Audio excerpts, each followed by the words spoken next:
Hi, everybody. My name is Kirsten, and I wanted to tell you a little bit about my story. I am a 23-year-old single mom, um, and I wanted to probably help somebody out. Teenage years, being a teen mom, um, helping with parents, and just everything. Hopefully, I can help somebody.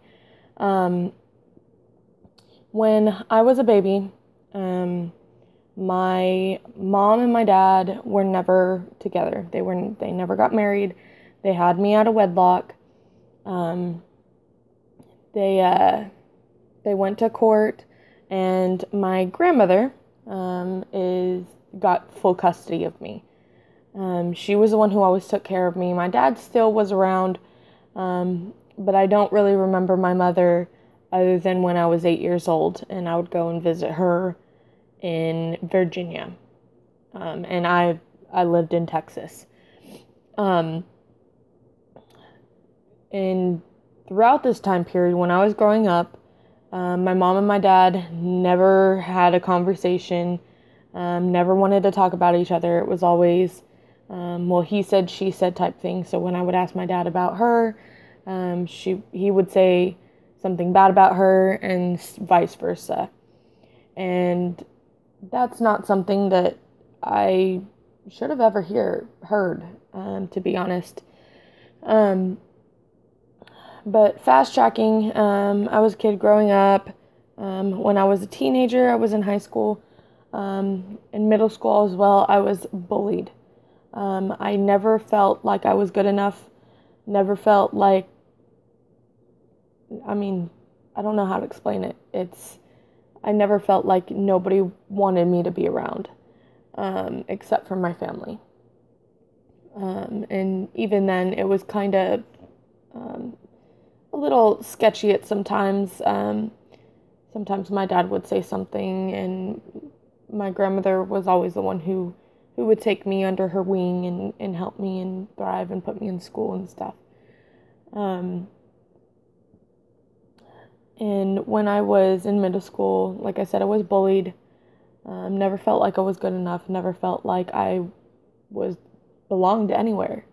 With the so-called preps, the jocks, the normal kids, the nerds, the geeks, the goths, the punks, you name it. I never felt like I fit in. Until around junior year of high school. I finally found some friends and started hanging out, socializing, getting more out there, and being what I felt like I should have been. I did have some hard times in high school. When I was in freshman year, I went to Lamar, which is in Montrose, Houston. It's kind of a big community, and I never liked that school. They were always ahead. They never let me catch up. I failed gym, and I knew that that's like the hardest thing you could ever fail. I always just out. I took the test, and I know I passed it. So apparently I failed gym, and they wanted to hold me back. And so my grandmother decided that was probably the best option, because either that or I wouldn't graduate on time. So she decided to hold me back a year. So I went through freshman year again, same courses, same everything. And along the lines, eventually when I hit, I went and I moved in with my mother when I was 16. I wanted to kind of explore that side, and figure something out and see if that could help me. So I went and I lived with her, and I never knew that I would have anxiety attacks. I got them every now and again, but there was one time that was especially bad. My brother and my mother were teaming up and trying to go against me. So My brother would sleep in the living room, and he had like one of those pull-out couches, and that he would sleep on. And I remember one day that my brother, I was out in the living room on the internet trying to talk to friends and whatnot, trying to connect with people. And later on, he came in and he told me to get out. And we found some stuff up about health issues and stuff like that. And this is a result to that. I'm not really going to go into that because that's not something that I want to disclose. But he had some issues. We thought that he was bipolar at one point. And just all sorts of stuff. And it was one day that was especially bad. And I was laying down on the couch talking to friends and texting, just a normal teenager. I just got home from school from softball practice, and I lay down on the couch, and at that point in time, I had a football thrown at my face for no reason.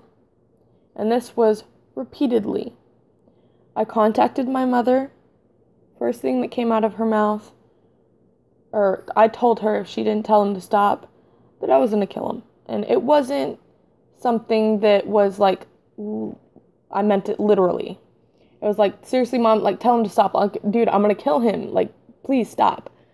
Tell him to go away and leave me alone. I just got home from school. I'm exhausted. I just plopped down on the love seat, and he has the big full sofa. And instead of her dealing with the fact of what was going on and dealing with him and telling him, hey, no, you can't do that. When I took the football away, he got pissed off and he left. But I found out later on that my mother had contacted the police. She spoke with them, and at that point, I knew that that was not a good option for me to be living in that situation. So I opted to move back in with my father. And that still was not a good situation. We would always fight. He would always have, take away my phone. Sometimes for no reason. We got in one big fight, and I had to leave the house. I was always blamed for stuff that wasn't my fault. I was always blamed for stealing stuff, and my stepmom told my dad at one point that I stole $30-something from her when she stole over $100 from a bank, like a little jar that my grandmother had for me, and she put change in there and money, and she told me whenever I wanted, even for Christmas, she said for Christmas was the main thing, not to take that much out of it, and I would go get people gifts. At that point,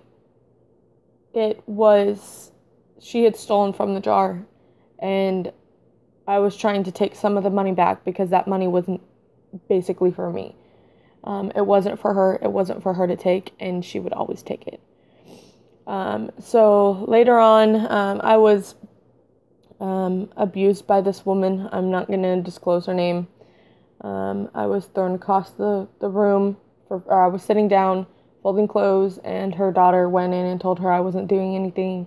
And I was cleaning my room and folding my clothes, and she picked me up by my ponytail, because I had my hair up, threw me across the room, and busted my lip open, and then said, the next time you do that, I'm going to beat you bloody. This is not ever something that I think anybody should go through. Moving forward, I graduated on time out of high school. I graduated with my class, not a year behind since I was held back. I got all my credits. I did what I had to do and got everything done. Then I met a guy named John, and we were together for, I think, 5 months. 5 months, and I found out that we were in a relationship for 2 months. that at the 5-month mark, I found out I was 3 months pregnant. And I never wished this upon myself, but I wouldn't change anything for the world. There were some hardships. We would always get in fights. We would always nag at each other and whatnot. But eventually, we decided along the lines that we had broken up a couple times, and we had some major fights. We had multiple breakups. We would break up, get back together, break up, get back together, over and over and over. And then one day I found, I went through his phone because I had a feeling that something was going wrong. I went through his phone and I found a site called My Yearbook, which is now called Meet Me, which is an online dating site. And he was on it. So what I had done is I created a fake profile and caught him trying to cheat on me at 9 months pregnant. I forgave him for that because he didn't actually cheat on me. I mean, technically he did, but he didn't physically cheat on me. So I did catfish him, and because I knew something was up. So eventually along the lines, after we were living together, we were in separate rooms. I would sleep in my daughter's room because we had like a little day bed, and her crib and everything. I slept in there. He slept in the master. And along the lines, I had my daughter. Beautiful little girl. Pretty as can be. Was the best baby in the world. Fast forward to when she was around 1.5. We had moved into with one of his friends, and one of his friends for some reason didn't like me and wanted to move us apart, and get us apart, and he was successful. He constantly told him that I was always sitting on my butt, not doing anything, and whatnot. So we broke up, and I moved in with my grandmother again at age 20, I believe. No, at age like 19, 20, around there. And I moved to Arizona. And I wouldn't change anything for the world. I've been living with my grandmother for the past 3 years, and I love it, but also I don't like it because I feel like I'm a burden on her sometimes. But for the most part, I have my own water business. I'm trying to get that up and going. I'm trying to find a job. I just found a new job that didn't disclose everything that they said the job was supposed to be. They didn't tell us what it actually was. And it's called a burst program, which means campaigns come and go. And that really upset me. So for the past 2 years, my daughter is now 4. Right now, I don't have her. That's why my house is pretty quiet at the moment. She is currently with my grandmother visiting family, and she will not be back till the 11th. But moral of the story is you will always go through hardships. You will always have something that tries to get in your way, tries to block you. No matter what. I mean, when I was in high school, when I felt like I didn't belong, I didn't want to be on this earth anymore. And when it came down to it, I had gotten suicidal, but I never acted on it. And I'm glad that I didn't, because at this point, I would have never been a mother. So for everybody out there who is having a hard time, who feels like they're not worth it, and they can relate to my story, I'm going to say this: you can do it. You are worth it. And in the end, eventually, you will find somebody who loves and cares for you and who will be there for you no matter what. And everybody on this who can relate to this, if they want to, they can contact me through YouTube, since this is where the thing is gonna go, or the video, and I can help you. I'm also going to try to create like a Facebook for this situation. So